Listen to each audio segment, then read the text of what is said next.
Hello friends, maths ambrosia में आपका स्वागत है। मैं आज क्लास 9th को chapter number 5 introduction to Euclid geometry पढ़ाऊंगा और ये लेक्चर नंबर 1 है। इसी लेक्चर में ये पूरा चैप्टर फिनिश हो जाएगा। तो आइए हम देखते हैं यूक्लिड ज्योमेट्री क्या है। तो सबसे पहले इसमें दो बात आप समझिए कि who is father of geometry. तो दिस इज़ यूक्लिड। तो पहला पॉइंट तो ये है कि फादर ऑफ ज्योमेट्री किसको कहा जाता है, तो यूक्लिड को कहा जाता है। ये एक ग्रीक मैथमेटिशियन थे। और दूसरी बात ये है कि बुक रिटन बाय यूक्लिड, इसको हम एलिमेंट्स कहते हैं। यूक्लिड ने एक बुक लिखा था, उस बुक का नाम एलिमेंट्स है। बहुत ही इम्पोर्टेंट हिस्ट्री है ये।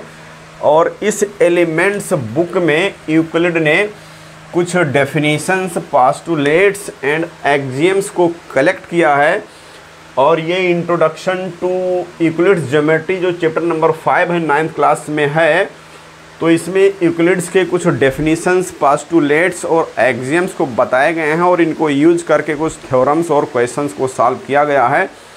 तो इस chapter number 5 introduction to Euclid geometry को हम आज फिनिश करेंगे। तो पहला जो टॉपिक है यूक्लिड्स डेफिनेशंस है। यूक्लिड ने अपने बुक एलिमेंट्स में कुछ डेफिनेशंस लिखा है। लगभग 23 डेफिनेशंस कुल मिलाकर के हैं। लेकिन इस बुक में, एनसीईआरटी के बुक में, जो लेटेस्ट एनसीईआरटी बुक है उसी के अकॉर्डिंग मैं पढ़ा रहा हूँ, इसमें 7 डेफिनेशंस दिए गए हैं। तो पहला डेफिनेशन ये है कि a point is that which has no part. Means Euclid ने पॉइंट को डिफाइन किया है और पॉइंट के बारे में बताया गया है कि एक point, a point is that which has no part. Means यहाँ पर हम एक पॉइंट रख रहे हैं, ये एक पॉइंट है। तो यूक्लिड ने बताया कि एक पॉइंट एक ऐसी चीज़ होती है जिसका कोई पार्ट नहीं होता है। मीन्स इसको आप डिवाइड नहीं कर सकते हैं। पॉइंट को आप इस तरह से भी डिफाइन कर सकते हैं, a point is that which has no length, breadth और थिकनेस। इसमें कोई लेंथ, ब्रेथ या थिकनेस नहीं होती है। पॉइंट को और भी तरीके से आप डिफाइन कर सकते हैं, a point is that which has no area. Means इसकी कोई एरिया नहीं है। लेकिन आइडियली पॉइंट का यह डेफिनेशन एक्यूरेट नहीं है, क्योंकि पॉइंट अगर हम कहीं भी रखेंगे तो कुछ एरिया ये कवर कर लेगी और इसमें कुछ लेंथ, ब्रेथ तो होगा ही होगा। और अगर हमको आँख से ये दिख रहा है तो इसका कोई ना कोई पार्ट तो होगा ही होगा। लेकिन यूक्लिड के according a point is that which has no part, ये डिफाइन किया यूक्लिड ने। दूसरा जो डेफिनेशन है लाइन का डेफिनेशन है, a line is breadthless length. Means line के बारे में यूक्लिड ने बताया कि ब्रेथलेस लेंथ है। मीन्स इसमें लेंथ है लेकिन ब्रेथ नहीं है। तो आप लाइन को इस तरह से भी डिफाइन कर सकते हैं, अ line is that having only length. इसमें लेंथ होता है। या फिर ऐसे भी लाइन को डिफाइन कर सकते हैं, collection of points is called line. Means line जो होती है वो पॉइंट से मिल करके ही बनती है। और लाइन आपको मालूम है दो तरह की होती है। लाइन दो तरह की होती है, स्ट्रेट लाइन होती है और जिगजैग लाइन होती है। लेकिन चाहे ये स्ट्रेट लाइन की बात करें या फिर जिगजैग लाइन की बात करें, ये पॉइंट का कलेक्शन होता है। तो line is a collection of point, ऐसे भी डिफाइन कर सकते हैं। यूक्लिड के according a line is breadthless length होती है। थर्ड डेफिनेशन ये है, the ends of a line are points. यहाँ पर ये बताया गया कि लाइन का जो एंड्स है, ये एंड पॉइंट जो यहाँ पर है, इसको हम पॉइंट्स कहते हैं। The ends of a line are points. Means ये जो लाइन का एंड्स है ये और ये, इसको हम पॉइंट्स कहते हैं। ये यूक्लिड ने बताया था। नंबर 4 है, a straight line is a line which lies evenly with the points on it self. यहाँ पर स्ट्रेट लाइन को डिफाइन किया है, यहाँ पर सिर्फ लाइन को डिफाइन किया। और यहाँ से पता चलता है कि लाइन दो तरह की हो सकती है, स्ट्रेट लाइन हो जाएगी, जिगजैग लाइन हो जाएगी। पॉइंट का कलेक्शन होता है। और यहाँ पर ब्रेथलेस लेंथ बताई गई है।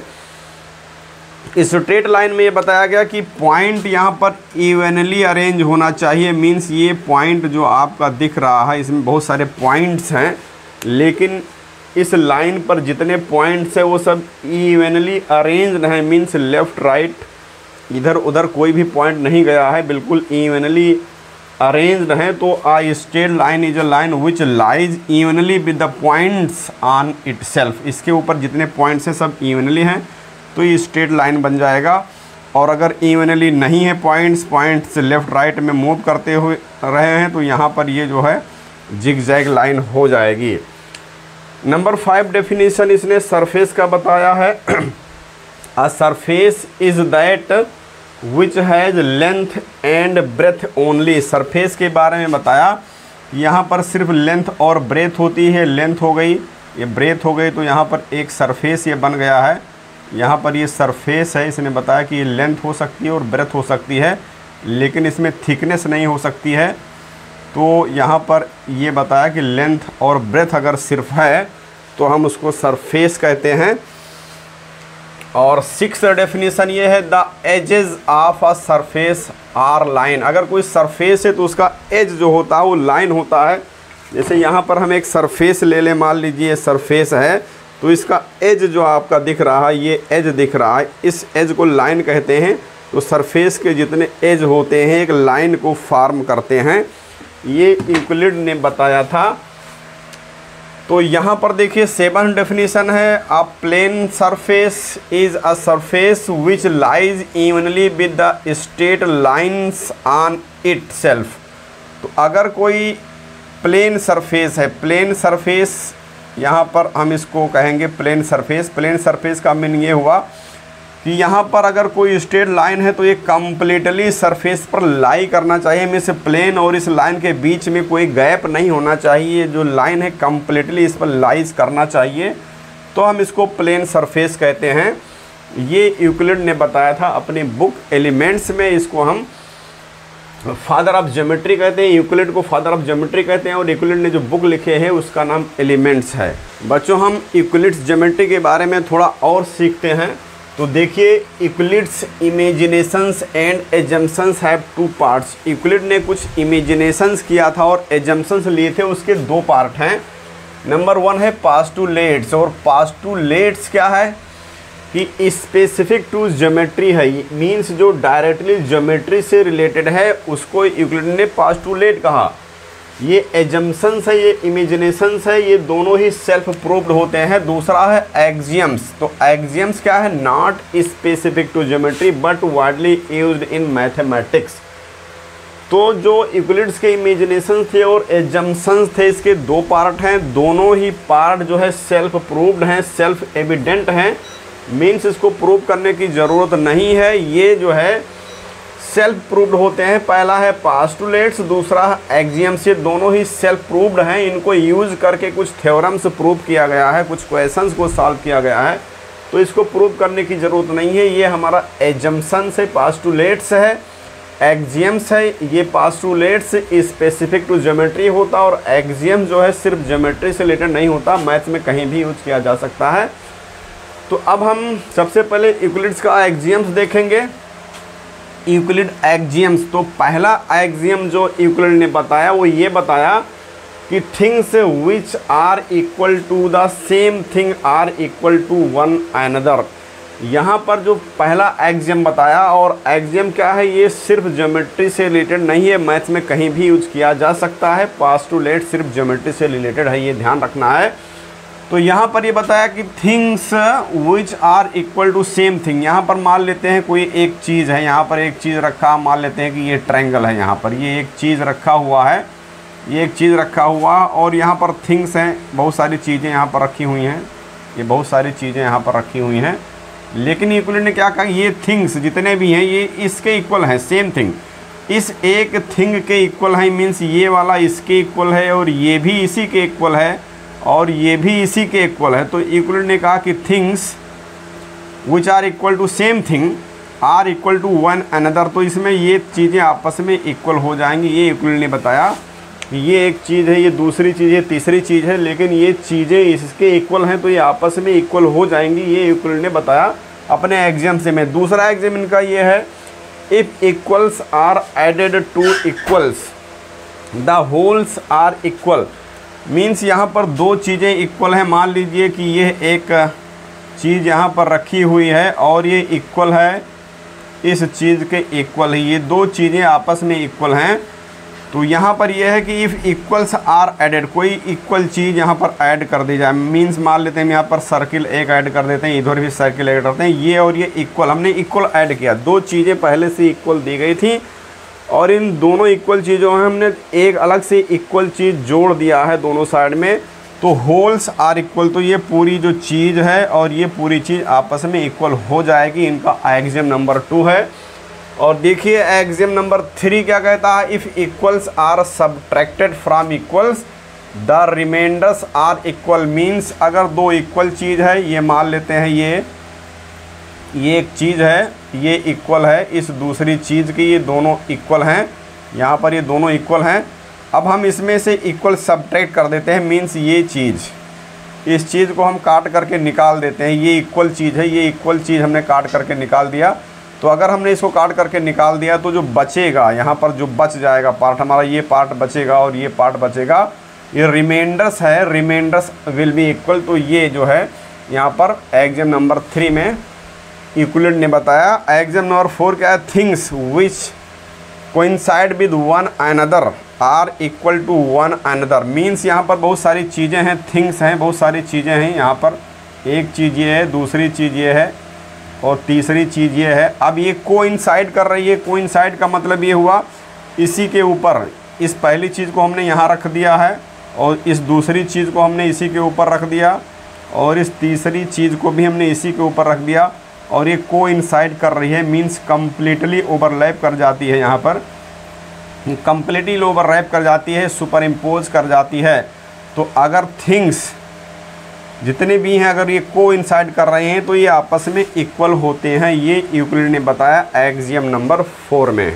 यूक्लिड्स एक्सियम नंबर 5 देखिए, the whole is greater than the part, means कोई होल थिंग है यहाँ पर, एक ये होल थिंग है, मान लीजिए ये एक एप्पल है, ये होल थिंग है यहाँ पर, और इसी एप्पल का हम एक पार्ट ले लेते हैं, यहाँ पर ये पार्ट हमने ले लिया, एक हमने यहाँ पर एक पार्ट ले लिया, ये पार्ट ले लिया, इस एप्पल का एक पार्ट है। तो ये जो होल थिंग है, whole thing is greater than part, is greater than part means the whole is greater than the part, ये एक्सियम नंबर 5 है। नंबर 6 है, things which are double of the same things are equal to one another. Same thing means यहाँ पर x और x दो same things हैं। अब अगर हम इसको डबल कर दें तो डबल होने के बाद में जो चीज़ आएगी वो इक्वल होगी, मीन्स यहाँ x और x सेम थिंग है। अगर हमने इसको डबल कर दिया, 2x कर दिया, इसको भी 2x कर दिया, तो ये दोनों इक्वल हो जाएगा। यही नंबर 6 बता रहा है, things which are double of the same things are equal to one another. और नंबर 7 एक्सियम है, things which are halves of the same things are equal to one another. Means अगर कोई चीज़ है, सेम थिंग है, कोई y same thing है, अगर हम इसका हाफ्स कर दें मीन्स आधा कर दें, तो आधा करने के बाद में क्या मिलेगा, ये y/2 मिलेगा, ये y/2 मिलेगा, तो ये जो कुछ भी आएगा ये इक्वल होगा। ये एक्सियम नंबर 7 है। तो यहाँ पर यूक्लिड्स के 7 एक्सियम्स दिए गए हैं। ये मैथ्स में कहीं पर भी यूज़ किए जाते हैं, ज्योमेट्री में भी यूज होता है और मैथ्स के अदर फील्ड्स में भी यूज होता है। ये यूक्लिड्स का एक्सियम है और ये सेल्फ प्रूव्ड है। एक्सियम और पोस्टुलेट्स दोनों ही इनके इमेजिनेशंस हैं, एजम्पशंस हैं और ये सेल्फ प्रूव्ड होते हैं, सेल्फ एविडेंट होते हैं। सो स्टूडेंट्स, आइए अब हम देखते हैं यूक्लिड्स पोस्टुलेट्स। पोस्टुलेट्स के बारे में मैंने बताया कि ये डायरेक्टली ज्योमेट्री से रिलेटेड है और ये सेल्फ प्रूव्ड है, जबकि एक्सियम्स ज्योमेट्री से रिलेटेड होता है और मैथ्स के अदर एरियाज से भी रिलेटेड होता है। तो यूक्लिड्स पोस्टुलेट्स नंबर 1 देखिए क्या है, a straight line may be drawn from any one point to any other point. इसका कंक्लूजन ये है कि a unique line can be drawn from 2 points. Means अगर हमारे पास 2 पॉइंट है, अगर हमारे पास 2 पॉइंट है, ए और बी 2 पॉइंट है, तो हम इससे एक यूनिक लाइन ड्रा कर सकते हैं। अगर हम इन दोनों पॉइंट को ज्वाइन कर दें तो हमको एक यूनिक लाइन मिल जाएगी। अगर हम इन दोनों पॉइंट को ज्वाइन कर दें तो हमको एक यूनिक लाइन मिलेगी, चाहे जितनी बार ज्वाइन करें हमको यही एक लाइन इन दोनों पॉइंट से मिल जाएगी। तो यहाँ पर यूक्लिड ने ही सबसे पहले बताया था कि a unique line can be drawn from 2 points. दूसरा है a terminated line can be produced indefinitely. यहाँ पर टर्मिनेटेड लाइन मीन्स यहाँ पर एक लाइन है पी क्यू, ये पी क्यू एक लाइन है, टर्मिनेटर लाइन मीन्स यहाँ से लाइन आगे नहीं जा रही है, मीन्स ये पार्ट ऑफ लाइन है। तो अगर हम इसको प्रोड्यूस करना चाहें तो इनडेफिनिटली प्रोड्यूस कर सकते हैं, मीन्स हम इसको दोनों साइड में यहाँ पर भी प्रोड्यूस कर सकते हैं और ये आगे तक जाएगी, और यहाँ पर भी हम इसको प्रोड्यूस कर सकते हैं, ये आगे तक जाएगी। ये जो है सबसे पहले यूक्लिड ने बताया था अपने इस पास्टुलेट में, a terminator line can be produced indefinitely. Number 3 है, तीसरा जो इनका पास्टुलेट है, a circle can be drawn with any centre and any radius. Means कोई भी सेंटर ले लें, कहीं भी ले लें, और कोई भी रेडियस ले लें तो हम एक सर्कल को ड्रा कर सकते हैं, कहीं पर भी ले लें, कोई भी रेडियस ले लें तो हम एक सर्कल ड्रा कर सकते हैं। ये सबसे पहले जो है यूक्लिड ने अपने पास्टुलेट नंबर 3 में बताया है। पास्टुलेट नंबर 4 देखिए, all right angles are equal to one another. यहाँ पर इसने राइट एंगल की बात की है, 30 डिग्री, 60 डिग्री, 360 डिग्री की बात नहीं की, राइट एंगल की बात की है, क्योंकि एक जो है पड़ी लाइन और एक खड़ी लाइन ज़्यादा दिखती थी, तो पड़ी लाइन खड़ी लाइन के बीच में जो एंगल बनता है इसी को राइट एंगल कहते हैं। तो राइट एंगल जितने भी बन रहे हैं वो सब आपस में इक्वल हैं, ये राइट एंगल है, ये राइट एंगल है, ये राइट एंगल है, ये सब के सब आपस में इक्वल है। पास्टुलेट नंबर 4 ये है। और नंबर 5 ये है, if a straight line falling on 2 straight lines makes the interior angles on the same side of it taken together less than 2 right angles, then the 2 straight lines, if produced indefinitely, meet on that side on which the sum of angles is less than 2 right angles। Means यहाँ पर ये कह रहा है कि कोई एक straight line P Q है, अगर ये फॉल करती है एक 2 lines A B and C D पर इस तरह से फॉल कर रही है, और ये लाइन अपने एक ही तरफ 2 एंगल्स बना रही है, और इन दोनों एंगल्स का जो सम है, इंटीरियर एंगल्स, इन दोनों एंगल्स का सम अगर 2 राइट एंगल मीन्स 180 डिग्री से लेस अगर है, ये अगर ये दोनों सम 180 डिग्री से लेस है तो इस लाइन को प्रोड्यूस करेंगे, जिधर लेस होगा उधर प्रोड्यूस करने पर ही आगे मीट करेगी।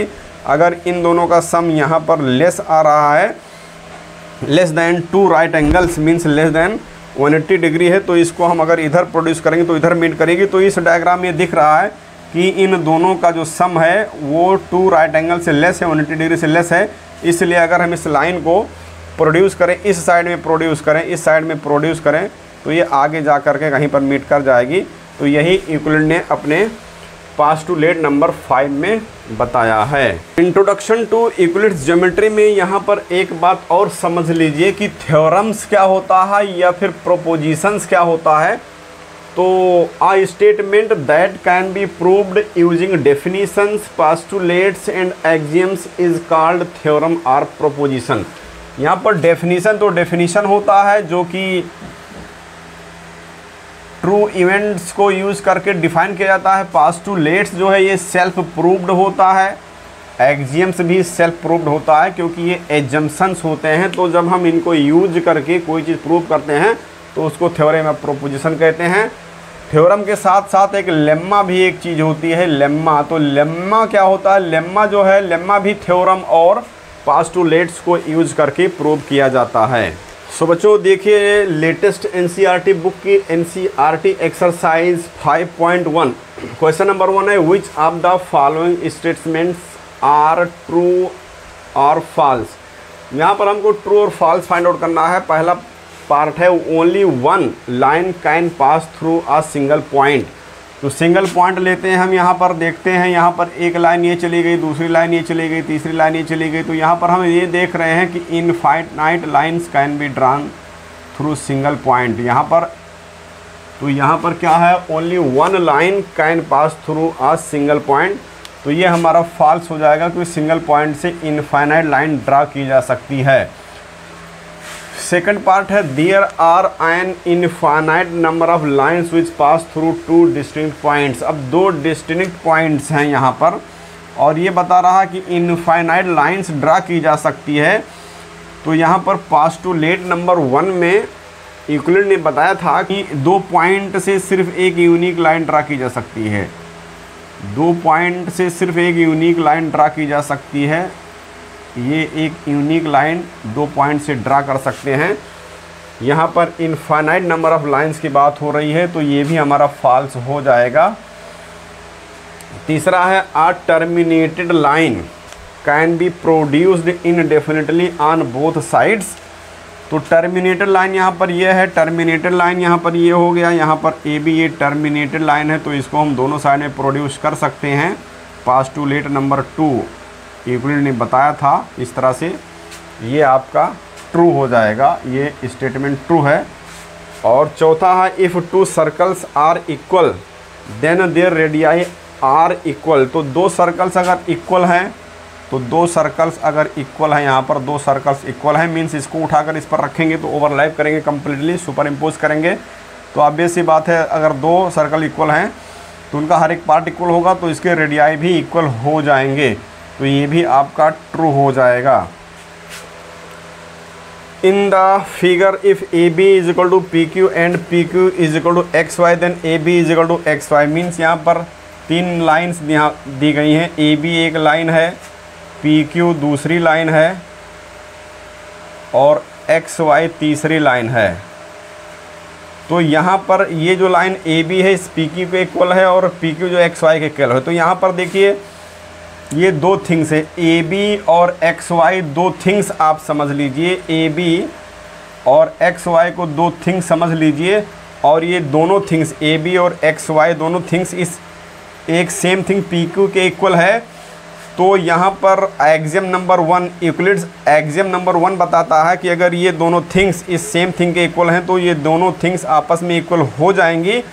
ये जो है एक्सियम नंबर 1 है, तो इसलिए A B is equal to X Y हो जाएगा। तो A B is equal to X Y हो जाएगा, ये हमारा ट्रू है। स्टूडेंट्स देखिए question number 2, give a definitions for each of the following terms, are there other terms that need to be defined first. कुछ यहाँ पर टर्म्स दिए गए हैं, इसको डिफाइन करना है और ये पूछ रहा है कि इसके पहले कोई चीज़ ऐसा है जिसको डिफाइन करने की ज़रूरत है। तो आप देखिए पैरेलल लाइंस को डिफाइन करना है, तो पैरेलल लाइन का डेफिनेशन ये होता है, यहाँ पर समझ लीजिए, मैं बोल रहा हूँ उसको आप लिख सकते हैं और समझ सकते हैं। पैरेलल लाइंस का डेफिनेशन ये होता है कि 2 lines having same distance between them are called parallel lines. ये 2 लाइंस ऐसी हैं जिनके बीच की जो डिस्टेंस है सेम है, मीन्स यहाँ पर डिस्टेंस का मतलब परपेंडिकुलर डिस्टेंस से होता है। तो पैरेलल लाइंस के बीच का डिस्टेंस सभी जगह सेम होता है। तो यहाँ पर आप इसको डिफाइन कर सकते हैं, 2 lines having same perpendicular distance between them are called parallel lines. तो अब यहाँ पर डिस्टेंस को डिफाइन करना ज़रूरी है, परपेंडिकुलर डिस्टेंस को डिफाइन करना ज़रूरी है, लाइंस के बारे में जानना ज़रूरी है। तो ये टर्म्स है जिसको पहले जानना ज़रूरी है। तो ये पैरेलल लाइन का डेफिनेशन हो गया। और नंबर 2 है परपेंडिकुलर लाइंस। परपेंडिकुलर लाइंस क्या होता है? 2 lines intersecting at right angle are called perpendicular lines. तो यहाँ पर राइट एंगल को जानना पहले ज़रूरी है, उसके बाद हम परपेंडिकुलर लाइंस को जान पाएंगे। तो यहाँ पर 90 डिग्री को जानना ज़रूरी है और लाइंस को जानना ज़रूरी है, तब हम परपेंडिकुलर लाइंस जान पाएंगे। लाइन सेगमेंट क्या होता है? किसी लाइन का एक पार्ट, अगर कोई लाइन है तो उसका कोई पार्ट जो होता है वो लाइन सेगमेंट होता है। यहाँ पर ए बी लाइन सेगमेंट है, तो लाइन सेगमेंट के लिए सबसे पहले लाइन को जानना ज़रूरी है। चौथा है रेडियस ऑफ आ सर्कल। तो सर्कल क्या है ये जानना ज़रूरी है। सेंटर क्या होता है ये जानना ज़रूरी है। सेंटर को सरकमफेरेंस के किसी पॉइंट से मिलाते हैं तो हम इसको रेडियस कहते हैं, तो सरकमफेरेंस को जानना ज़रूरी है। स्क्वायर क्या होता है? साइड्स। इफ़ ऑल 4 sides of a quadrilateral are equal and angle are 90 degree then this is called square. तो 90 डिग्री को जानना ज़रूरी है, क्वाड्रिलेटरल को जानना ज़रूरी है, लाइन को जानना ज़रूरी है, साइड्स को जानना ज़रूरी है। जब ये मालूम होगा तभी स्क्वायर समझ में आएगा। तो यहाँ पर ये डेफिनेशंस है और किस टर्म्स की पहले ज़रूरत है उसको हमने एक्सप्लेन कर दिया है। मैंने जो बोला आप उसको समझ सकते हैं और लिख सकते हैं। तो इस तरह से क्वेश्चन नंबर 2 सॉल्व हो गया। क्वेश्चन नंबर 3 देखिए, consider 2 postulates given below. Number 1 है, given any 2 distinct points A and B, there exists a third point C which is in between A and B. Second है, there exist at least 3 points that are not on the same line. Do these postulates contain any undefined terms? Are these postulates consistent? Do they follow from Euclid's postulates? Explain। ये सारी चीज़ें इसमें लिखी हुई हैं। तो सबसे पहले यहाँ पर ये समझिए कि ये 2 पास्टुलेट्स दिए गए हैं। इसको देखिए, गिवन एनी 2 डिस्टिंक्ट पॉइंट्स, यहाँ पर 2 पॉइंट दे रखा है। एक पॉइंट ये है और एक दूसरा पॉइंट ए है। 2 पॉइंट यहाँ पर है। There exist a third point C which is in between A and B. तो ये बात सही है, यहाँ पर कोई कंट्राडिक्शन नहीं है। ए और बी के बीच में कोई तीसरा पॉइंट हो सकता है, यहाँ पर तीसरा पॉइंट हो सकता है, ये कह रहा है। दूसरा है, there exist at least 3 points that are not on the same line. Means देखिए यहाँ पर 3 पॉइंट्स की बात कर रहा है, तो यहाँ पर ए और बी 2 पॉइंट हैं और तीसरा पॉइंट यहाँ है सी। तो 3 पॉइंट हैं यहाँ पर जो सेम लाइन पर नहीं है। तो ये भी एक सही बात है, ऐसा हो सकता है। Do these postulates contain any undefined terms. क्या इसमें अनडिफाइंड टर्म्स है? तो बहुत सारे अनडिफाइंड टर्म्स यहाँ पर हैं। पॉइंट जो है, पॉइंट को यहाँ पर डिफाइन करना है, पॉइंट क्या है। लाइन को यहाँ पर डिफाइन करना, लाइन क्या है। तो इस तरह पॉइंट का डेफिनेशन यहाँ बताना ज़रूरी है, लाइन का डेफिनेशन बताना ज़रूरी है। और आजकल के मैथमेटिशियन जो है पॉइंट और लाइन का जो डेफिनेशन यूक्लिड्स ने दिया था उसको मानते नहीं हैं, क्योंकि वो जो है आइडियली डिफाइंड नहीं हो पाता है। तो यहाँ पर अनडिफाइंड टर्म्स यहाँ पर हैं। Are these postulates consistent? तो इसका आंसर हो जाएगा yes. Do these postulates contain any undefined terms? इसका भी आंसर हो जाएगा यस, क्योंकि ये कंसिस्टेंट है। कंसिस्टेंट का मतलब ये हुआ जो स्टेटमेंट कहा गया है उसमें कोई कंट्राडिक्शन तो नहीं है, वो बात सही है कि नहीं सही है। अगर वो बात सही है, कंट्राडिक्शन नहीं है, तो उसको हम कंसिस्टेंट कहते हैं। तो ये दोनों ही पास्टुलेट सही है, क्योंकि यहाँ पर कोई कंट्राडिक्शन नहीं है और ये ट्रू है, इसलिए ये कंसिस्टेंट है, यस हो जाएगा। Do they follow from Euclid's postulates? तो यूक्लिड पास्टुलेट्स जो 5 बताए गए हैं बिल्कुल क्लियर है। यहाँ पर ये दोनों ही पास्टुलेट जो दिया गया है यूक्लिड पास्टुलेट को फॉलो नहीं करता है, क्योंकि यूक्लिड ने क्लियर कट बता दिया है ये जो है पास्टुलेट्स वहाँ से रिलेटेड नहीं है। सो स्टूडेंट्स देखिए question number 4, if a point C lies between 2 points A and B such that A C is equal to B C, then prove that A C is equal to half A B, explain by drawing the figure. तो इसका solution देखिए, यहाँ पर एक line हम ले रहे हैं, यहाँ पर एक लाइन है ए बी, यहाँ पर एक लाइन है, लाइन सेगमेंट मान लेते हैं। यहाँ पर ए बी एक लाइन सेगमेंट है, टर्मिनेटेड लाइन है। सी जो है इसके बीच में एक पॉइंट इस तरह से है कि यहाँ पर A C is equal to B C given है। यहाँ पर ये जो ए सी है is equal to B C given है, ये गिवन है। यहाँ पर मीन्स ये दो चीज़ इक्वल हैं, 2 थिंग्स आर इक्वल यहाँ पर हैं। तो हम दोनों साइड में क्या करते हैं, ए सी ऐड कर देते हैं, B C plus A C. Means ये 2 चीज़ इक्वल पहले से थी, हमने इक्वल चीज़ ऐड कर दिया। तो ये एक्सियम जो है यूक्लिड्स एक्सियम नंबर 1 है कि 2 इक्वल चीज़ है, तो अगर हम उसमें इक्वल जोड़ें तो होल्स आर इक्वल। तो ये पूरी चीज़ के इक्वल है। अब यहाँ पर देखिए A C plus B C means B C plus A C. अगर हम बी सी प्लस ए सी की बात करें, बी सी प्लस ए सी की बात करें, बी सी प्लस ए सी की बात करें, तो ये is equal to A B हो जाएगा। क्यों ए बी हो जाएगा? क्योंकि ये बी सी प्लस ए सी और ए बी ये दोनों कोइंसाइड कर रहे हैं। तो 2 चीज़ अगर कोइंसाइड कर रहे हैं तो दोनों इक्वल होते हैं, ये यूक्लिड्स का एक्सियम है। तो ये ए बी के इक्वल हो जाएगा।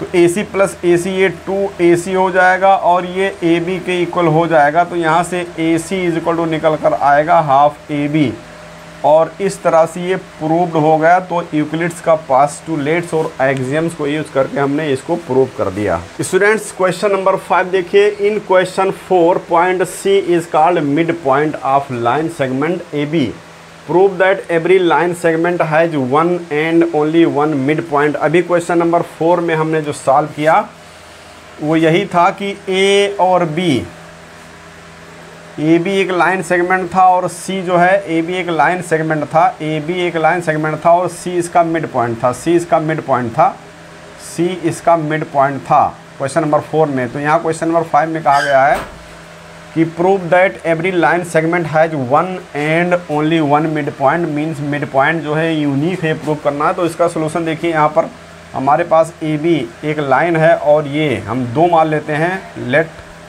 यहाँ पर लेट कर लेते हैं, let C and D be two mid points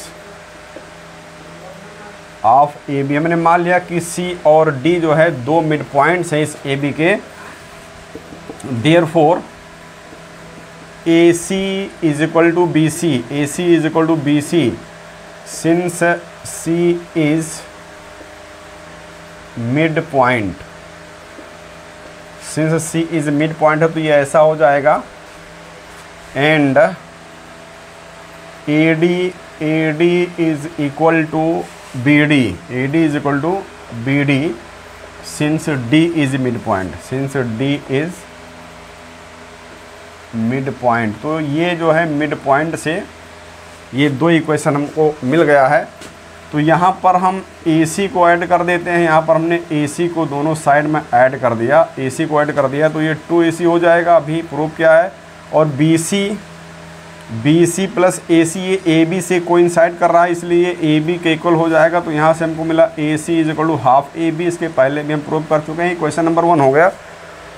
अब हम अगर यहाँ पर AD को दोनों साइड में ऐड कर दें, ये इक्वल चीज़ है और दो इक्वल चीज़ में अगर हम दो इक्वल चीज़ ऐड कर देते हैं तो होल इक्वल होता है। ये एग्जाम है, यूक्लिड का एग्जाम है। तो यहाँ से 2AD मिल गया, 2AD is equal to BD plus AD। BD plus AD देखिए ये AB के साथ कोइंसाइड कर रहा है इसलिए ये AB के इक्वल हो जाएगा।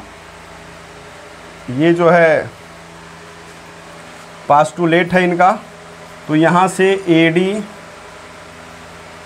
Is equal to half AB हो जाएगा और ये क्वेश्चन नंबर 2 बन गया।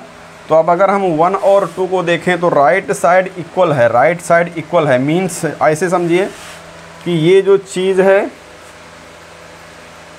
AC इस चीज़ के इक्वल है और AD इस चीज़ के इक्वल है, मीन्स AC और AD दो चीज़ है, AC और AD दो चीज़ है और ये सेम चीज़ के इक्वल है, सेम थिंग के इक्वल है।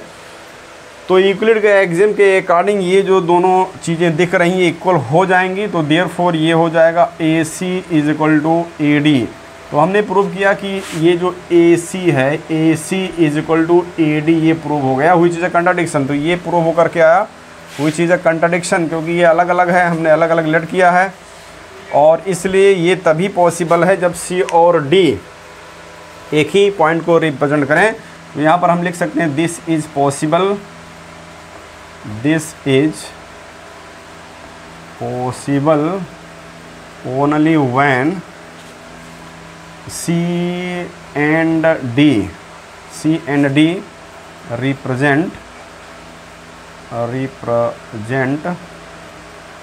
the same point, means C और D को हमने अलग अलग अज्यूम किया था, तो ये अलग अलग नहीं है, एक ही पॉइंट है और इसलिए ये प्रूव हो गया कि every line segment has one and only one mid point.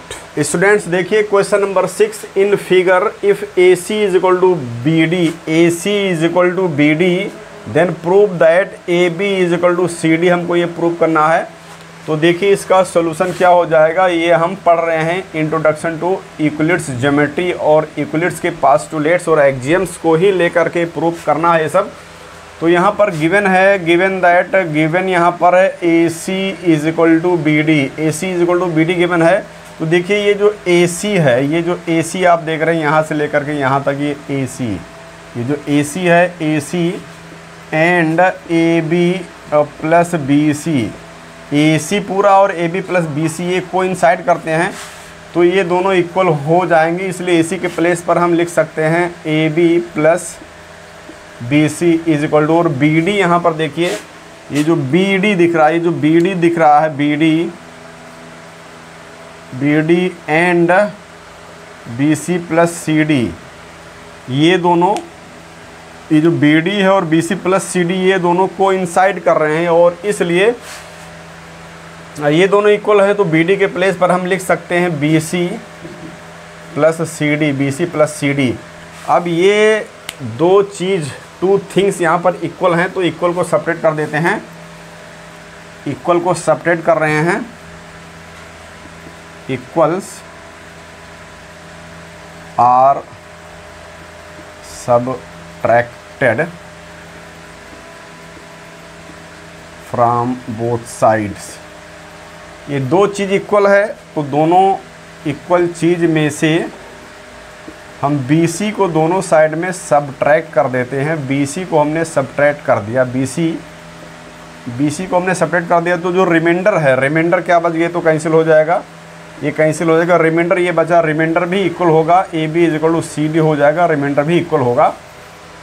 तो इस तरह से यूक्लिड्स एक्सियम का यूज़ करके हमने प्रूव कर दिया कि AB = CD, ये प्रूव्ड हो गया। स्टूडेंट्स देखिए क्वेश्चन नंबर 7, ये लास्ट क्वेश्चन है, इसी के साथ एक्सरसाइज फिनिश हो जाएगी और आपका चैप्टर नंबर 5 भी फिनिश हो जाएगा। तो क्वेश्चन नंबर 7 है, वाई इज एक्सियम 5, एक्सियम 5 की बात कर रहा है, in the list of Euclid's axiom considered a universal truth की बात कर रहा है। तो इसका एक्सप्लेनेशन और इसका सोल्यूशन आप ये समझिए कि जो एक्सियम 5 है वो है कि एक्सियम 5 ये है कि the whole is greater than the part. ये जो है ये एक्सियम 5 है, the whole is greater than the part.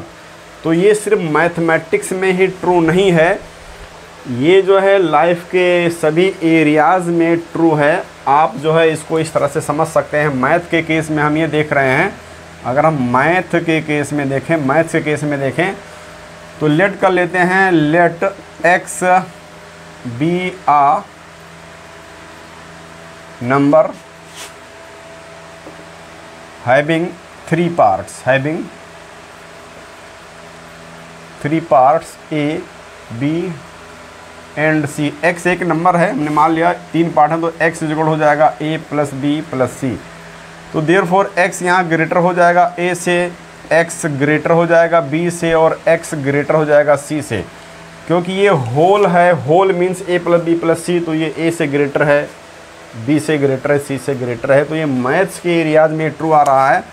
अगर हम बात लाइफ की करें, के एरियाज की करें, तो हमने बताया था कि ये एक एप्पल है, ये एक एप्पल है, और एप्पल जो होता है इसका हम एक पार्ट ले लेते हैं, इसका हमने एक पार्ट ले लिया, तो ये होल जो है पार्ट से ग्रेटर होता है, ये होल एक पार्ट से ग्रेटर होता है। तो लाइफ के किसी भी एरियाज़ में देखें या मैथ्स में देखें, कहीं पर भी देखें, the whole is greater than the part, ये ऑलवेज ट्रू आ रहा है, और इसीलिए इसको हम यूनिवर्सल ट्रुथ कहते हैं।